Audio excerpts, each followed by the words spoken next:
What is going on, everybody? Hope everybody has had a great weekend. If you cannot tell, I am having all sorts of technical difficulties trying to move over to Facebook for the live. It did not want to work whatsoever. Very, very sorry about the delay. It's just one of those days. And if you've been a fan of this show, you definitely know that I have technical difficulties every single week. This time was a lot bigger than the others. Anyways, I hope everybody is having a great week out there. I know in a lot of the country, it is complete cold weather, and we absolutely hate it. It's so cold out. My daughter went outside earlier today and said she was building a snowman while I was working. Came back in about, I don't know, 5 minutes later and was like, it is way too cold out there. And it is. It is freezing. So I hope you guys are staying warm out there. Do me a favor. Because I had posted that it was going to be exclusively on Facebook, if you guys could just take 1 minute out of your time, hit the heart button on this for YouTube's algorithm, and also share it on Facebook. I would greatly appreciate it. I'm trying to get this out to as many people as possible. That's why I was moving over to Facebook, because I do know that a lot of my audience is on Facebook. We have got, yeah, you people down south got it good down there. We've got a great show for you guys. I've got some good guests on tonight. We've got a great nonprofit for you guys. I've got a lot of good stuff coming your way. And I hope you guys missed me last week. I know this beautiful face. That at least that's what Lion told me. He said I missed your beautiful face. But I hope you guys stick around. We have a great show for you. Let's go.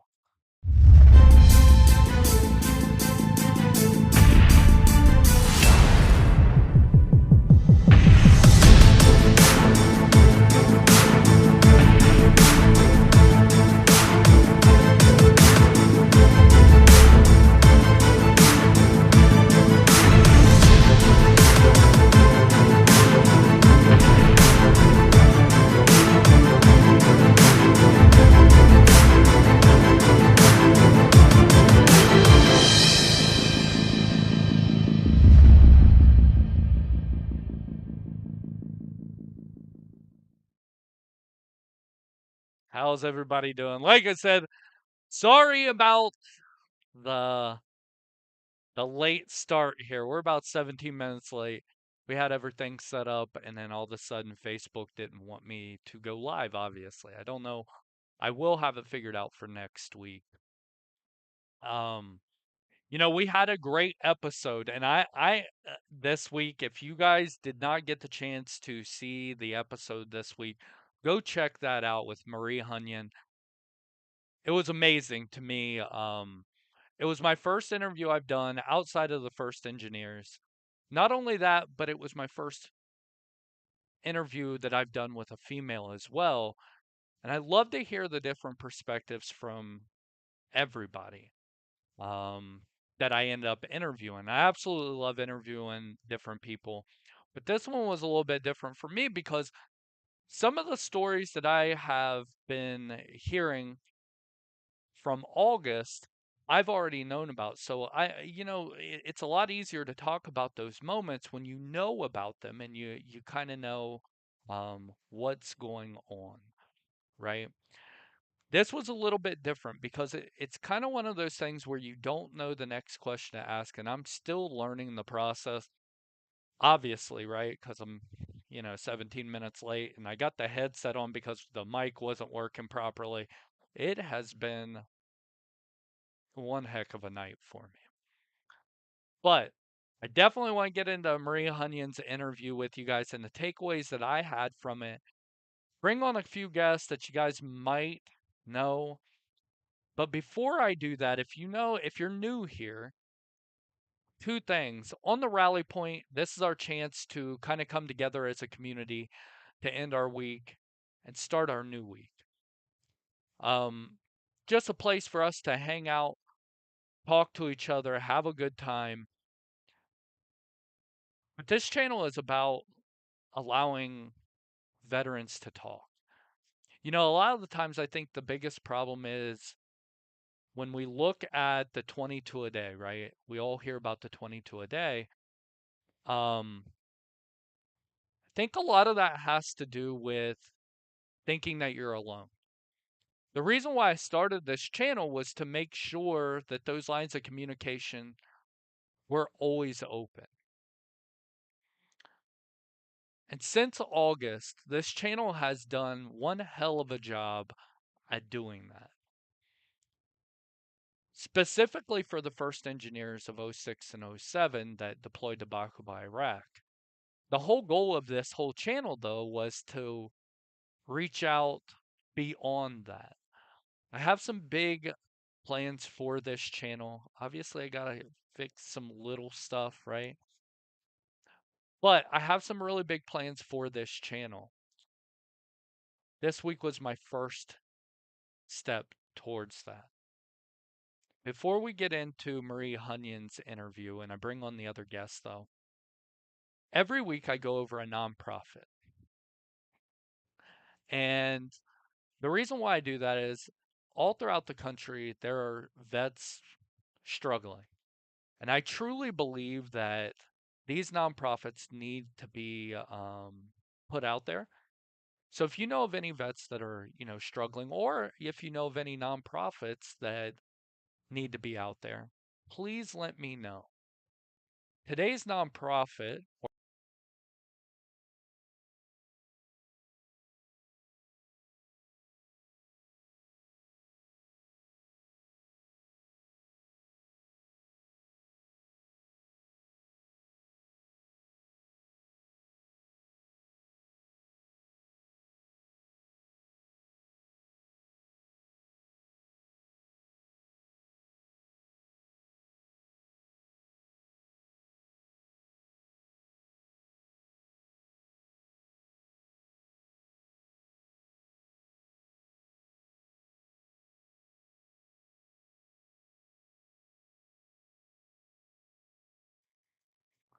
I think I ran into a different audio problem, so I'm going to repeat what I said about the Headstrong project.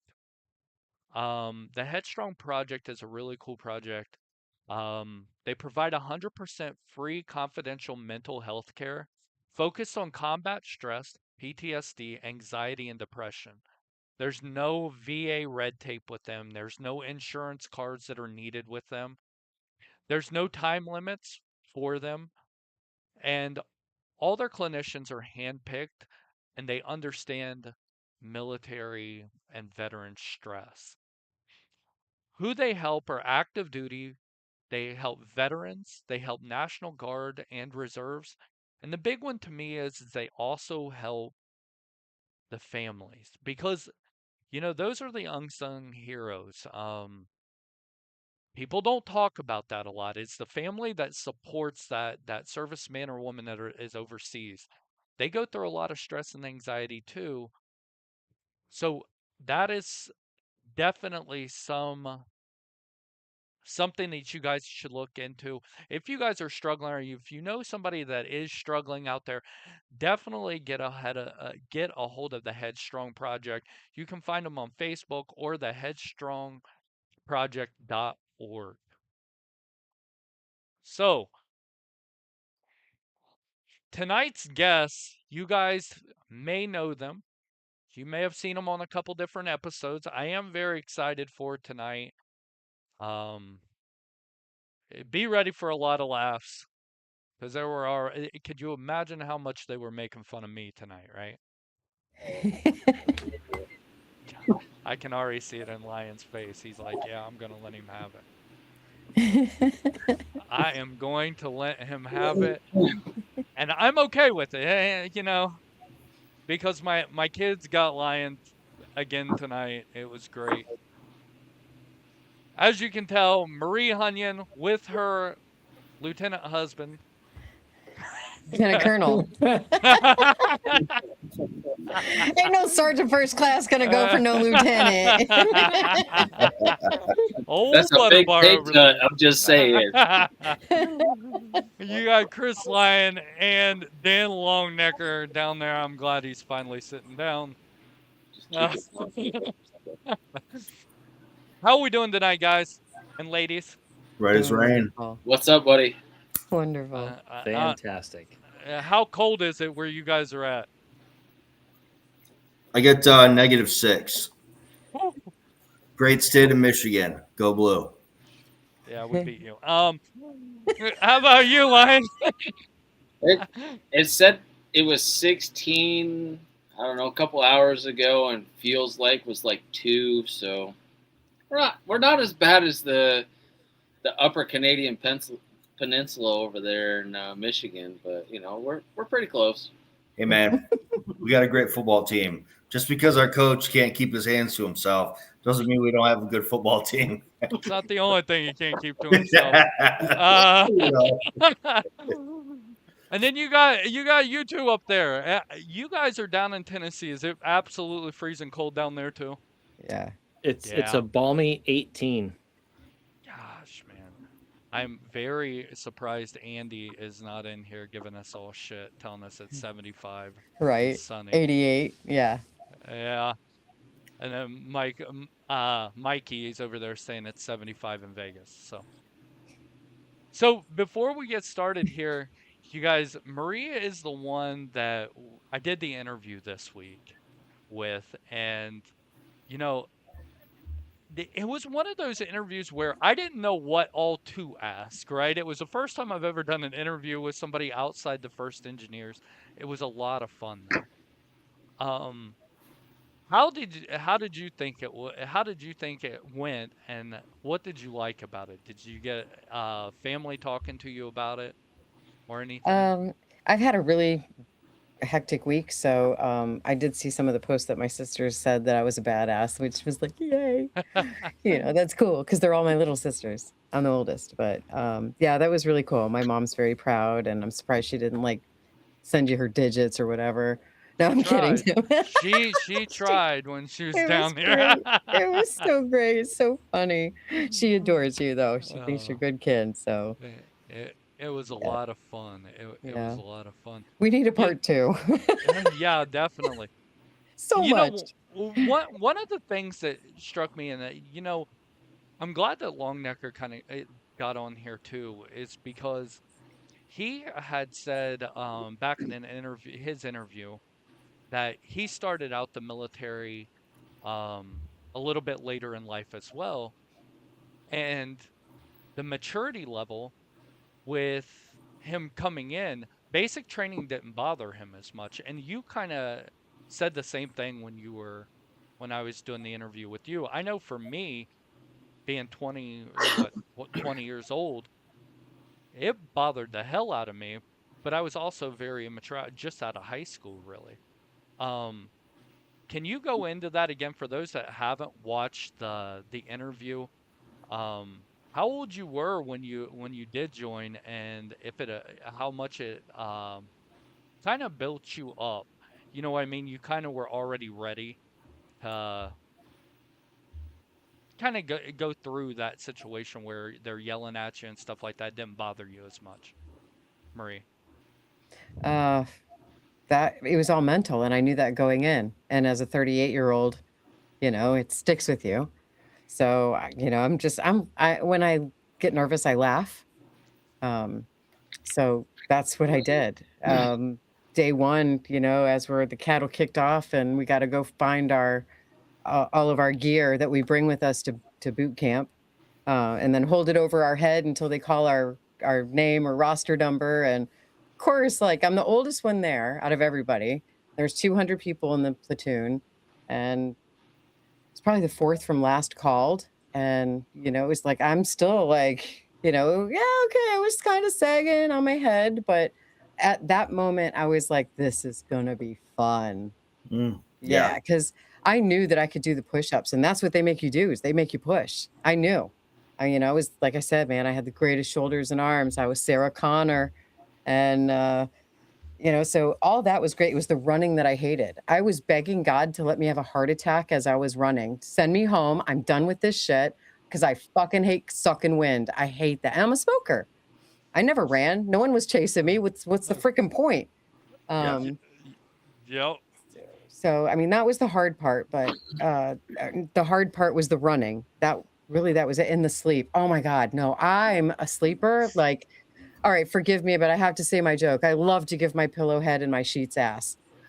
I would marry sleep if I could. But I Nice. think that's one reason why I don't look so old is because I slept as much as I possibly could. And you don't have those stressors, and I just love sleep and warmth You're- and coziness. But And that was the hardest part for me. That was the absolute, and no coffee. Fuck you, no coffee. Why? but I get you your didn't- sour milk. You didn't plan properly. Wasn't it Yeah. me and you, Dan, were the ones that talked about it? Like we did. Wasn't it you that said you didn't sleep in the bed?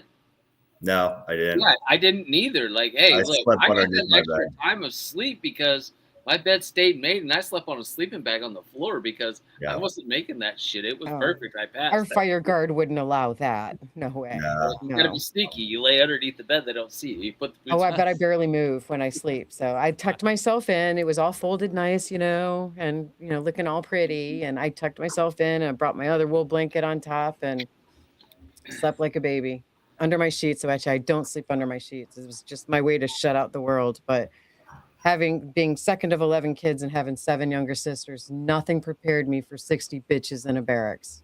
Nothing ever. And raising 4 daughters, nothing Yeah. prepares you for 60 women in a barracks. So why did you join so late in life? I mean, what I mean at that age? I always wanted to join. I tried joining after I had my daughter when I was 18, and they said I had to give up custody, and that was the Air Force. And then I lost my job in '09, thanks Obama, and I couldn't find anything. So I answered an ad in the paper for a paralegal for the U.S. Army. It went, I never want to work for another freaking lawyer again as long as I live. So Yeah. I went, computers. There's a future in that. Sure. I'll have something to do when I get out. So I chose that and did the cybersecurity route on the Department of State side for a while. Oh, And right on. yeah, I think worked under that's- DipSec. It was a great gig, man. I watched stupid people do stupid things on government computers. Yeah. Yeah. For me, I was 26. I mean, not obviously not as old as you, but and I knew all the physical aspect of it, the push-ups, the sit-ups, the running, yada yada yada. And I trained for it. I mean, I was ready to rock and roll as soon as so the physical portion of it wasn't too bad.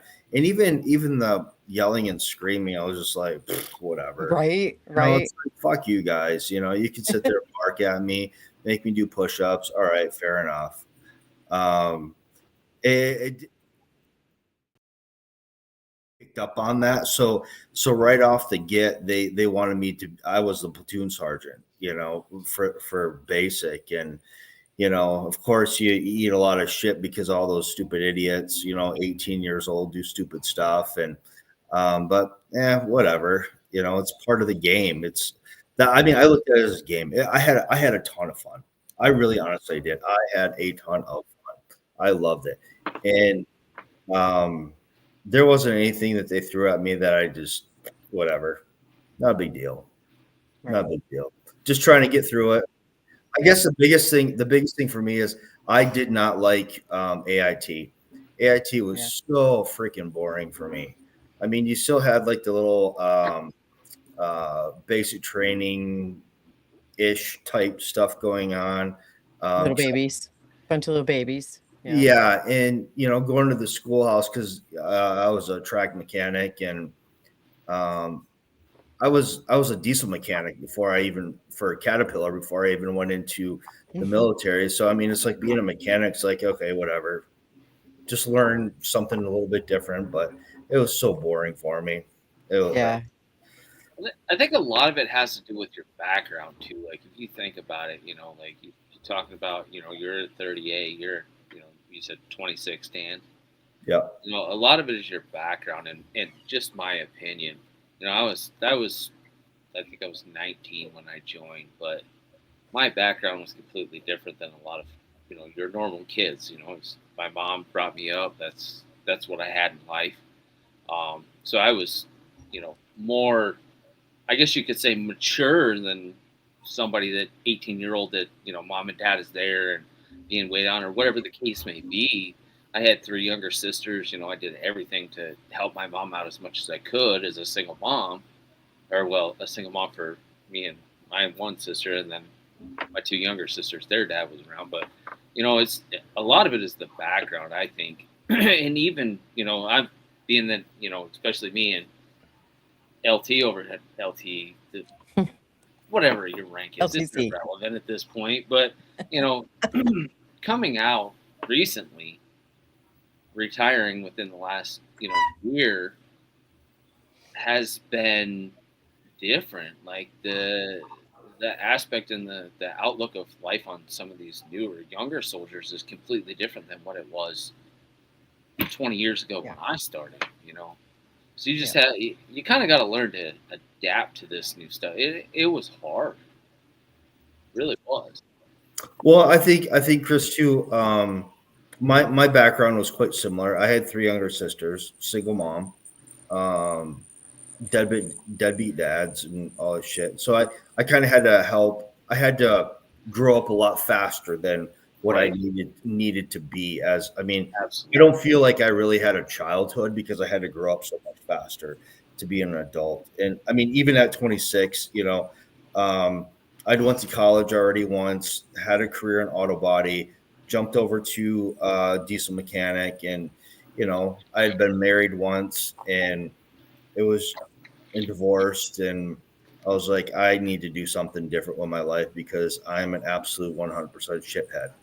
And I think that was, well, the biggest thing too is my middle sister. She was 17, and my parents signed off for her to join the military right out of high school. And I was like, well, if she's going to do it, I'm going to do it too. That's And cool. Yeah. I just like dropped everything and just, all right, we go. And that was a time because I went in at 06. I mean, if you had a heartbeat, they wanted you because obviously Iraq, Afghanistan was like hot and heavy. And, I had to have 3 waivers. I'm blind in my right eye. I had knee surgery, elbow surgery. So, like, it's all right, man. You do have a heartbeat. We'll take you. All right. Wow. They were really wanting people, weren't they? Oh, yeah, boy. You Wow. know, I wonder though how much that affects, because Lion, you brought up a good point, you know, and I never really thought about it this way, is when you get out of the military, if you have only known the military all your life, I wonder if have you found it a little bit harder getting out and just not knowing exactly what you want to do? Um, Compared to people who have yeah, LT too. Um, I wonder because I know for me, um, I had a hard time figuring out what I wanted to do after the military after I had joined at such a young age. But I wonder, being a little bit older, if it was a little bit easier on you guys after the military or if it's harder. You know, there's a couple of things I talked about in my interview, about like the last time of driving out the gate in my dress blue uniform for my retirement ceremony, knowing that that was the last time I'd ever be in my uniform unless I put it on to do a parade or I don't know, whatever the case may be. Um, you know, Here I am. I've been out for a little over a year and I have a job. Job's very similar to what I was doing in the military.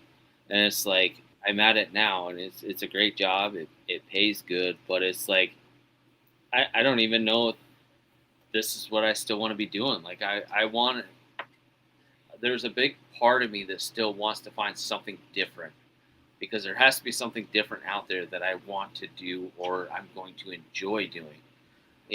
Being a QA/QC mechanic, whatever the hell you want to call it that I'm doing now, is the same thing that I've been doing. I mean, yeah, I came in as a welder, but nobody knew what the hell I could do until they really need me to do something. Yeah. But other than that, I was turning wrenches. Um, kind of. So yeah, it's a struggle, and it's still a struggle to this day. I still don't know what I want to do. Yeah, have you found the same thing, LT? I know you're in in that process right now, correct? So, to make it even more difficult or challenging, I grew up in a military household. 3 out of 3 kids joined the military, not because mom and dad said to. It's because that's what we knew, and that was what we wanted to do. So, having to start career number 2 about 10 years ago, I tried a few different things and ended up back in uniform as a reservist full time for a while, and then transitioned to the federal government side, doing very similar things, just not wearing a uniform. And so, what's interesting is the government shut down and there was a furlough, and the effect that we had was I didn't go into work, and I realized that I enjoy what I do. So I'm not looking. I personally am not looking for something different because this is the same thing I've been doing my entire life, even as a kid. Yeah. And we're really happy where we're at with the mission of the base that we're at, and things like that. And there's enough room to stay here and progress until I retire from career number 2, which is also working for the Air Force as a civilian. And yeah, I realized last month or 2 or whenever it was that I really enjoy it. And I'm not going to look for anything else. There were plenty of people even here that did choose a different career path because they were like, I can't deal with this government stuff anymore. Are you retired now, Marie? No, they wouldn't let me retire. No. So I have a completely different story altogether. Yeah. So I don't have a degree, not even an associate's. I went to a tech school and I got my paralegal certificate. I'm not certified in anything. I couldn't even take the paralegal exam and become a certified paralegal because I didn't have a bachelor's. So that was at the end of my 18-year paralegal career outside of DC. And that's when I joined the Army in 2009. And so I went cybersecurity, radio switches, routers, servers, and I really, really like that kind of work. And I'm great with computers, but I worked as a contractor at Department of State, like I said earlier, watching stupid people do stupid things on government computers and slap on the wrist and sent to another station. That was it. That's all they ever got. And then I deployed my second deployment when I met Jess and came back. And of course, my government contractor job was still there, but then I became a QC/QA for a software company. And then we moved to Kuwait. And then I got a job at the federal government working at the embassy. So when I came home, I was going to be a federal govie. I really wanted to do like investigations for people to get their clearances because that's what I thought that would be a really cool gig. And nope, I'm unvaccinated. I walked away from my federal job. So now I sit at home petting cats. That's, it just disappoints me. I don't ever want to work for the man again. My husband I'll tell you what, if you want to stop over, we have chinchillas that you can pet all day. Okay. Oh my God. Okay. Dan, did you find it hard when you got out? You're a mechanic. I mean, right? Correct.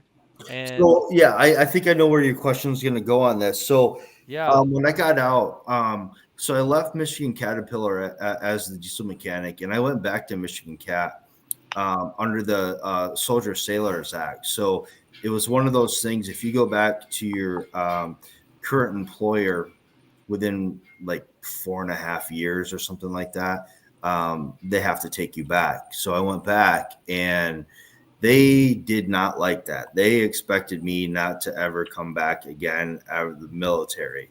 So per the Soldier Sailors Act, it's 1 year and they can do whatever the hell they want to do with you. So 1 year, 1 day, I got fired from that job.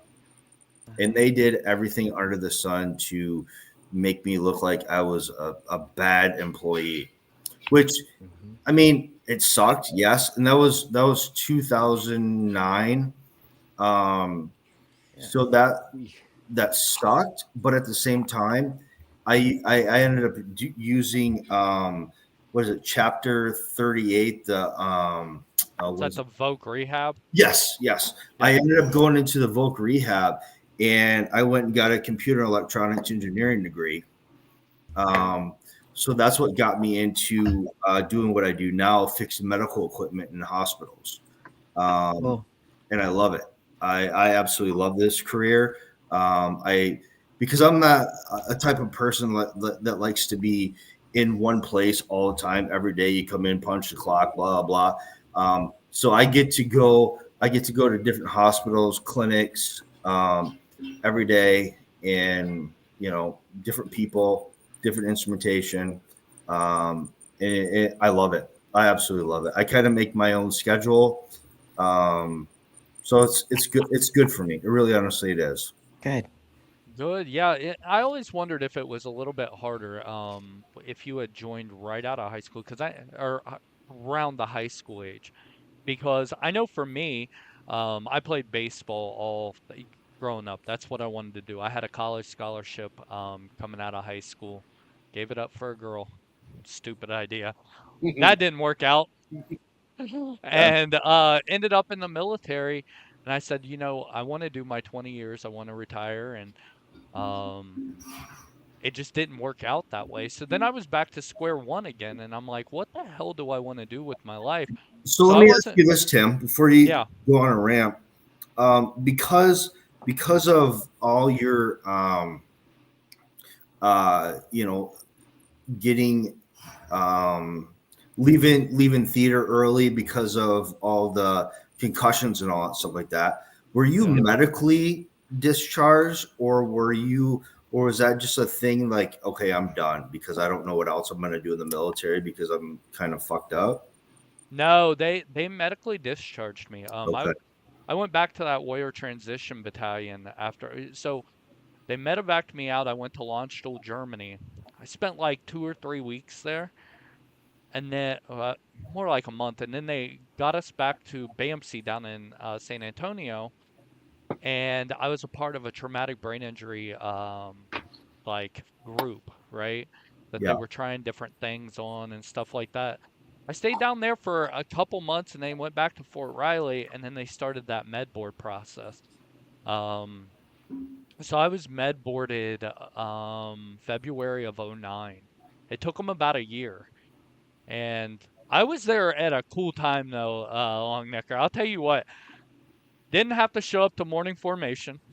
I had free internet, a free TV hanging on the wall. I had going the hallway, like we shared a trailer. He was right across the hall from me, so a lot of times we would open up the door and we'd just play Call of Duty all day. So I got real fat because all I did was sit around and That got was at med. Fort Riley. That was at Riley, man, right next to the hospital. Oh, Didn't have to go to morning formation. Didn't have to go to evening formation. Nothing. It was cake, man. It was easy. I'll be Yeah. honest with you. Didn't have a job. Didn't do anything. so you But just wait. You're just waiting to get all the paperwork through to get out. yep, my job was to go to all my doctor's appointments. That was my job at Fort Riley when I came back. Hmm. Sweet. Yeah. And there was no way. There was no way that they were going to let you continue your career if you wanted to. No. They had, because I asked them, I said, I would like to go back to the unit because everybody was there. I think there was only like 3 or 4 of us over at the Warrior Transition Battalion. And they just, the answer was no. Now, could I have sat behind a desk and did something? Probably, if I would have pushed it. But at that time, I think coming out of theater, I didn't want to sit behind a desk because Makes sense. I had been that I had been outside the gate so many times, and it's like that's what I joined for. Yeah. Now looking back, I wish I would have, because I think that's another thing that you and Marie did very well. Um, you guys went into a career that well, all of you guys went into a career where you could do something afterwards, right? There's not too much high demand for a combat engineer in the What are you civilian talking world. about? Right. Marie's a cat petter. I mean, it's like, what the hell, man? It's like, I mean, anybody can do that. Feline, this is my husband. Don't let the Oh, cat throw you off, you know. Jesse. Oh, Jesse. Oh god. Oh no.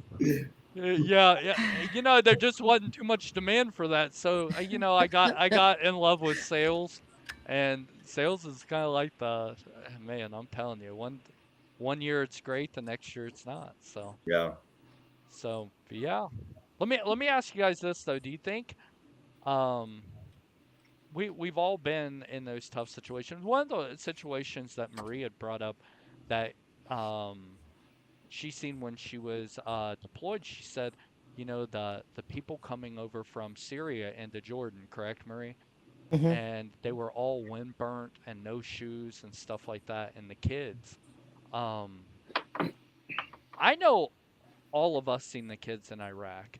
Um, did that affect you guys differently? Because with me, it didn't affect me that much at the time. Now, being a father and stuff like that, I think it affects me a little bit more of what I've seen with the kids and stuff. Does that do anything for you guys? Um, Now that you're a little bit older and you have time to reflect on all that, do you guys look at that any differently? You know what? I'll say this is like, you know, she had that experience. I bet I was in Afghanistan, I was in Ukraine, and I can say that going to these different countries, the way that these families and kids are treated are different. In Afghanistan, we were over there. We were pushing into a lot of places nobody ever been. That was a rough deployment. I mean, that was pretty rough. We lost a lot of guys in that deployment. But just to see the way that the kids were treated in Afghanistan was completely different than Iraq. Um, in Afghanistan, the kids messed up. Like the parents were a lot more harsh on their kids. There was a kid that was doing something. He was talking to us when we were rebuilding some culverts and some ditches and stuff. And the dad came out. And he was mad, and he took a shovel and he just smacked this kid in the back of the head with an actual shovel. And we're like, "What the hell is going on?" And like it was like in Afghanistan when the kids would try to come around us, it was a different atmosphere than Iraq. Like in Iraq when everybody's talked about in their interviews, the kids just kept playing when we would come into towns, or the kids that were having the football game when we came into the Operation Dozer stuck in the middle of a house. Dan, we won't mention, but but it was different. Like the kids were not allowed in Afghanistan, in my opinion, and what I seen where I was at, to interact with us. When and we tried to do the like in Iraq when we were out, the Sergeant Wright would give out the soccer balls or want to give out candy, or we would stop and give them candy. We tried to do that in Afghanistan, and it was like those kids were almost crucified for that. Like they were hit and thrown away from us, and like that kid was hit with a shovel, and it was just like, what is going on? And then I go to Ukraine, and it was completely different. Like it was. I mean, we weren't at war when I was in Ukraine, so it was different. But just to see the way the interaction was with each country, and it's different. Yeah. When I was in Jordan, the Syrian kids were used. I don't know. I can't say if they were Syrian, Palestinian, Lebanese, Jordanian, even, but kids were used to beg for money. And we had one girl who was hanging onto the side of our truck as we were trying to leave a parking lot. She wanted more. Um, there was this one boy who was used in the middle of the night. We went to a mall and he had no shoes, no socks, barefoot, coldest night I think that we were there yet, and no coat. And so I bought him a SpongeBob blanket. I'm thinking there's no pigs on it, so we're good. And that's all I could think of was, the humanitarian aid that I can give to them. And then the same kid was there like 2 weeks later, and I'm like, oh, you're just using that kid. It wasn't just a fluke, and it sucks. I guess people have a bleeding heart when they see a kid with no shoes, but there he was with no shoes again. So they were forcing him, I'm sure, to go out there unless the kid was smarting on his own and, trying to make a living for himself. But, so it's all different. It's not the same as the US, but I guess, you go into the ghetto of DC, it might be a little bit different than, Holly, Michigan. Yeah. The way I look at it is, I was a different person. I didn't have kids at the time. Um, is it unfortunate? Yeah, it is. But at the same time, it's nothing. I don't think it's anything that we could have done as soldiers, as trying to make the country a better place, that would have done anything different from those children. It's very unfortunate. I feel bad for them. I really, honestly, I do. But it is what it is. It's their culture. I mean, it's different. Like when it comes to the U.S., it's just we got fucking stupid parents and stupid people over here. Where I think Leaders. I think we could do some difference here, but it's all comes down to the culture. I really, honestly, I do, and it's sad. It really, honestly, it is. It's sad. I feel that no kid should go without. But how much can you do? Honestly, how much can you do? That's And there's not much you can do. yeah. That Okay.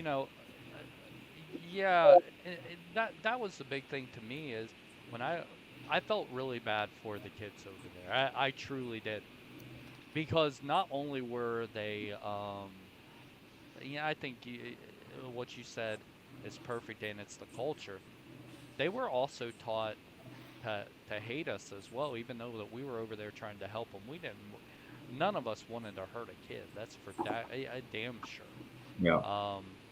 But I'm sure they were being told that, or some of them, I'm sure. But I just had felt terrible for them, what I seen over there. And now being a dad, like there's times where I kind of, especially here since I've been doing these, where I kind of reflect back on seeing all the kids at the side of the RGs running next to us asking for candy and stuff like that, and no shoes. And I make sure I tell my kids all the time, you guys don't realize how incredibly lucky you are, because these kids, I mean, they're worked from age 5 to the day that they die. They work like dogs over there. So, I always wondered if people seen things a lot different, especially with Marie, with you in a totally different area as us, what you had seen. Because it struck me when you said that you were there when they were crossing over into Jordan from Syria. And I was like, gosh, I wonder what that looked like. I'm a big like picture guy. I want to see what it looks like. You know what I mean? So you have to picture it in your head. I'll try and send you some, but it's very, very moving. Yeah. They're looking at me, my hair is down. I'm a woman out there and they're looking at me like I'm a goddess, because they're eating and they have tents and they have blankets. They just came over across a desert, and people have to understand a desert gets very cold in the wintertime there, very hot during the day. So it's That it's that's one. horrible. Yeah, that's one thing that shocked me to death. To be honest with you, when we first went over there, it was colder than hell. I was like, what the hell's going on? But then when I seen 130 degrees, I was like, God, now I understand. Hmm. Well, listen, guys, I'm going to go on with the show. all of you guys for being on tonight. And thanks for sticking in there with me um, through the Facebook and the audio problems. And I could name them on and on and on. The highlight of my night though will be the song that my kids sang before we came on air. It was absolutely beautiful. They're very festive kids, and they sing Jingle Bells before we came online. You're gonna be festive enough to get a 50-pound bag of coal in the mail too. Well, listen, guys, thank you guys so much for being on, Marie. Hey, just one more thing. Go One for more it. thing. Just be you know, I've been getting to know, this channel is about the 22. I just want to put the name out there. Dathan Helmuth. I talk with his widow all the time. Unfortunately, he was a guy that we served with, and he took his life, had hard times and also with that. So I just want to. I know we talk about all of our brothers and all stuff like that, but Nate Helmuth is need to be someone that needs to be lifted up because he was a brother of ours and he deployed with us, and he ended his life because he just couldn't handle. So Yeah, Helmuth was in my platoon, and yeah, Helmuth was one of those guys that I had an immense amount of respect for. Um, he he was just one hell of a good guy. And then watching, I'd been friends with him on Facebook for a while, and I also have his wife on Facebook as well. Um, and it's crazy to me because it seems like yesterday when that news came across Facebook to us, and now looking at the way his kids have grown up since he's yeah, been gone yep. is just he would be I think he would be very proud of them. I do. I think so And I too. Oh, and I absolutely. yeah, and I think,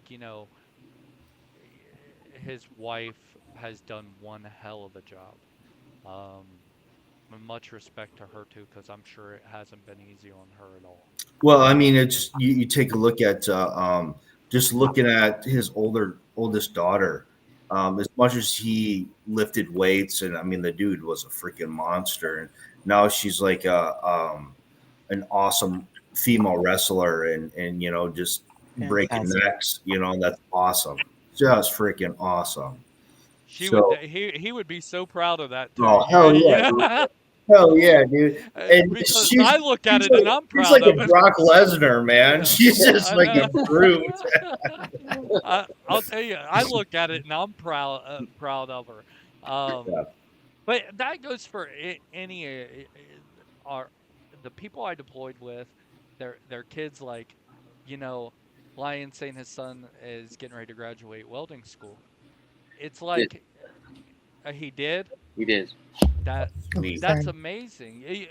And I'm so proud of your guys' kids as well. Um, it it's just a different feeling, man. It's like family, and um, I'm glad you said Son Longnecker because I've said his name a few times on here, um, but anytime I can kind of talk about him a little bit more, I'm all for it, man. Yeah. Because I love that guy. He's a great guy. Yep. All right, guys. Well, listen, thank you guys for being on tonight. I do appreciate you. Um, I love you all four of you. Well, three of you guys, and the lady. Thank you so much for joining the show tonight. I do appreciate it, and thanks again for working with all the technical issues as well. Thanks, Tim. Thanks, Tim. Thanks, guys. Thanks for having us. Thank you.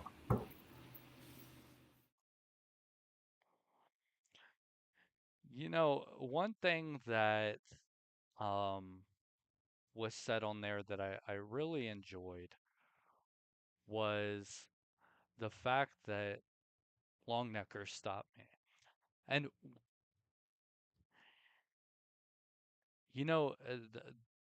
the whole thought behind this channel was exactly what Longnecker just said. we focus on those 22 a day and what we can do to help lower that number. So then when I hear, of, different ways of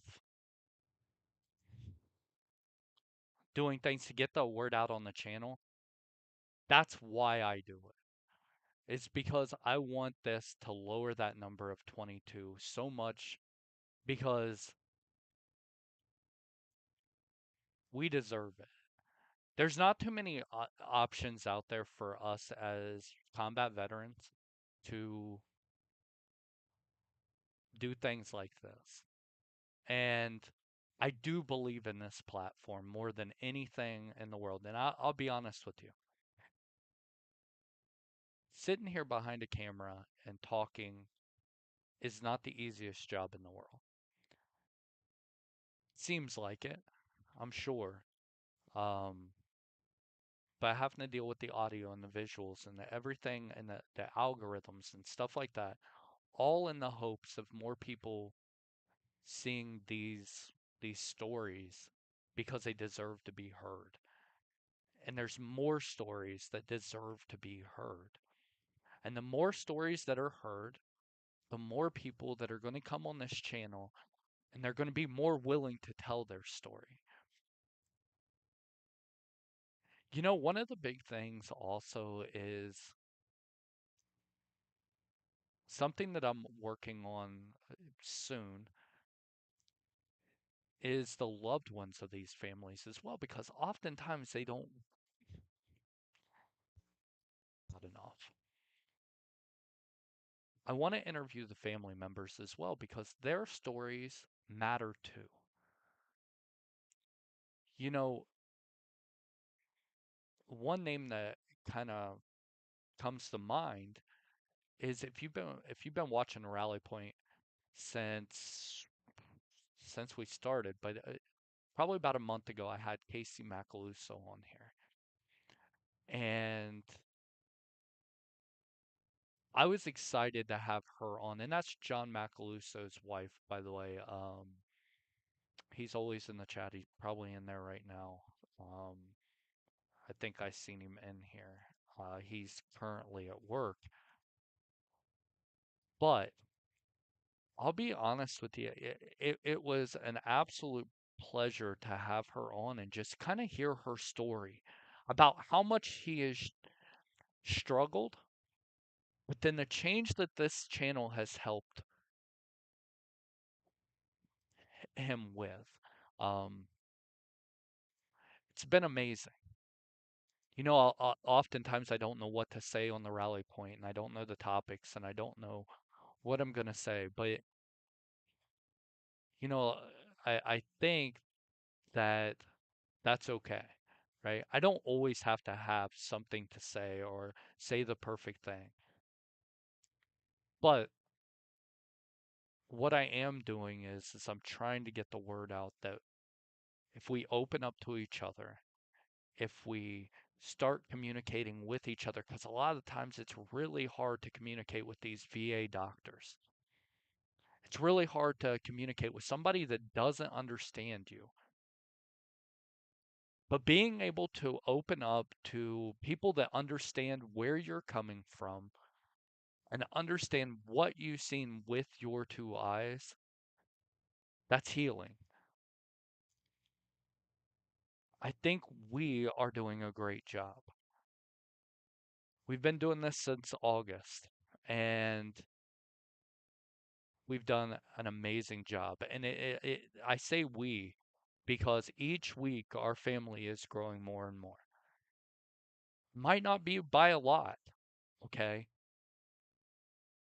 But we are growing more and more each week. And it's not because of me. It's because of all of us. And that's why I wanted to do this, because I think as a community, we can lower that number of 22 a day. You know, interviewing Marie was a lot of fun.